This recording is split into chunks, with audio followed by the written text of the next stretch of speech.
नमस्कार, मैं हूँ शिवानी और हम देख रहे हैं एथिक्स। तो एथिक्स में हम डे 37 वाला क्वेश्चन आज डिस्कस करने वाले हैं। तो क्वेश्चन डिस्कशन करने से पहले मैं आपको एक इन्फॉर्मेशन बताना चाहती हूँ। जो हमारा टेलीग्राम चैनल है यूपीएससी गोल अचीवर, वहाँ पे हमने डेली क्विज स्टार्ट किए हैं। तो आप टेलीग्राम चैनल ज्वाइन करके वो क्विज सॉल्व कर सकते हैं। तो चलो अब हम देखते हैं कि क्वेश्चन क्या है। तो क्वेश्चन ये है, overcoming poverty is not a task of charity, it is an act of justice. ये नेल्सन मंडेला ने कहा है। तो ये मतलब आपके अकॉर्डिंग इस कोट का मीनिंग क्या होता है, ये उदाहरण के साथ हमें यहाँ पे बताना है। ये 150 वर्ड्स में लिखना था। तो फिर मैंने यहाँ पे इंट्रोडक्शन स्टार्ट किया। और poverty is the worst form of violence, ये महात्मा गांधी जी ने कहा है। तो इनके कोट से ही स्टार्ट किया है मैंने। और फिर यहाँ पे लिखा है मैंने, this is in line with Nelson Mandela's given quote, both leaders showcased congruence in their ideals of a fair and just society। तो ये इन दोनों के मतलब जो ये महात्मा गांधी का भी जो कोट है और नेल्सन मंडेला का भी है, उसमें दोनों में सेम आइडिया बताई है कि फेयर एंड मतलब जस्टिस काइंड ऑफ सोसाइटी को मिलना चाहिए। तो फिर मैंने यहाँ पे लिखा है, ensuring Swaraj for millions can not be done without addressing poverty. मतलब कि हम जो स्वराज की संकल्पना करते हैं तो वो विदाउट मतलब पावर्टी को जब तक हम ख़त्म नहीं करते तब तक स्वराज नहीं मिल सकता है। I believe that in a developing country like India, when our 100 million suffer from multidimensional poverty, UNDP के अकॉर्डिंग हमारी मतलब 100 मिलियन पीपल जो है वो पावर्टी से सफ़र कर रहे हैं। जबकि हमारे देश को 75 ईयर्स हो चुके हैं इंडिपेंडेंस मिल के, फिर भी ये VCS साइकिल चल रही है।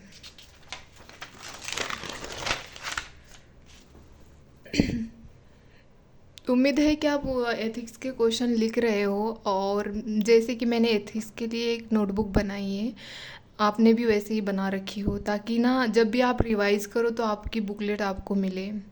जब भी आप क्वेश्चन लिखो तो ऐसे ही लिखो, मतलब कोई भी पेपर हो, GS1, GS2, GS3, GS4, तो आप ऐसे ही करिए ताकि आपको आसान हो जाएगा। फिर मैंने यहाँ पे साइकिल दिखाई है, फीडबैक लूप। तो यहाँ पे बॉर्न पुअर, जो पैदा पुअर हो जाते हैं, मतलब जैसे कि रास्ते की कड़े साइड वाले लोग देखे ही होंगे आपने कि वो मतलब उनकी ज़िंदगी पूरे वो फुटपाथ पे ही चली जाती है, फुटपाथ पे। और उनकी जो नेक्स्ट जनरेशन होती है उनकी भी ज़िंदगी सेम ही जाती है। मतलब ये जो साइकिल होती है, विशियस साइकिल, वो चलती ही रहती है कि मतलब ना ही इनको कोई सोशल, मॉरल, इकोनॉमी की इनहेरिटेंस मिलता है। फिर बाद में और ये सोसाइटी से एक्सक्लूजन भी हो जाता है इन लोगों का।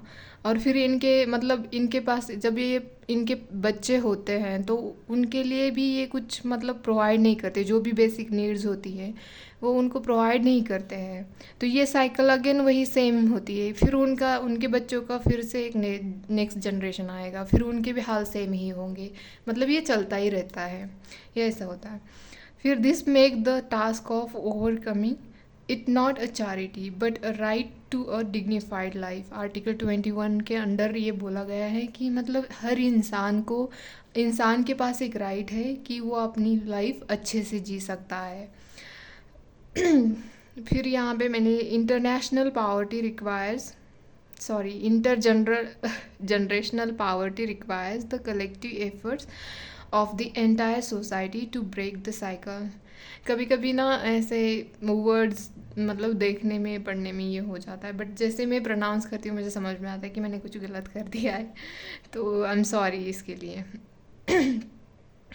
तो हमें इसके लिए कलेक्टिवली एफर्ट्स लेने चाहिए, जो भी मतलब पावर्टी को कम करने में। हालांकि इंडिया में हमने बहुत प्रोग्रेस की है, मतलब पहले के कंपेयर में बहुत अब कम हो गई है।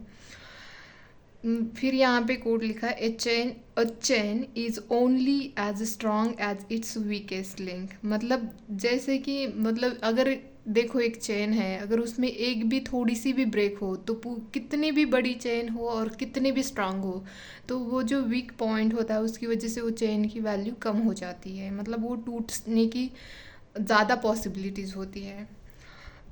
तो ऐसे ही है, कितने भी मतलब हम कितने भी आगे, मतलब हमारी इकोनॉमी कितनी भी बड़ी होने दो, मतलब अगर पॉवर्टी एग्जिस्ट करती है तो मतलब वो हमारा वीक पॉइंट बन जाता है वहाँ पे।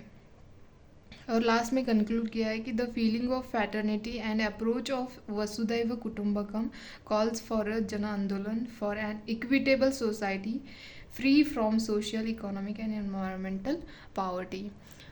अभी देखो ये एनवायरमेंटल पावर्टी भी चल रही है, जैसे कि मतलब एयर क्वालिटी कितनी ख़राब हो रखी है मुंबई में, तो मतलब मुंह तक निकाल नहीं सकते बाहर, इतनी गंदी मतलब एयर पोल्यूशन हो गया है वहाँ पे। तो इसकी तरफ भी हमें ध्यान देने की ज़रूरत है।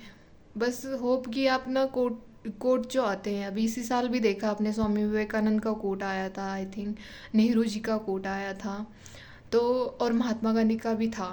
तो ऐसे ही दो तीन तो क्वेश्चन होते ही होते हैं, तो इसीलिए आप प्रैक्टिस करते रहिए। प्रैक्टिस के साथ आपको मतलब पता चलेगा कि कैसे लिखना है कोट को।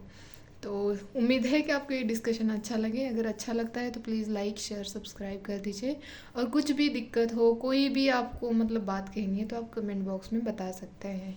धन्यवाद।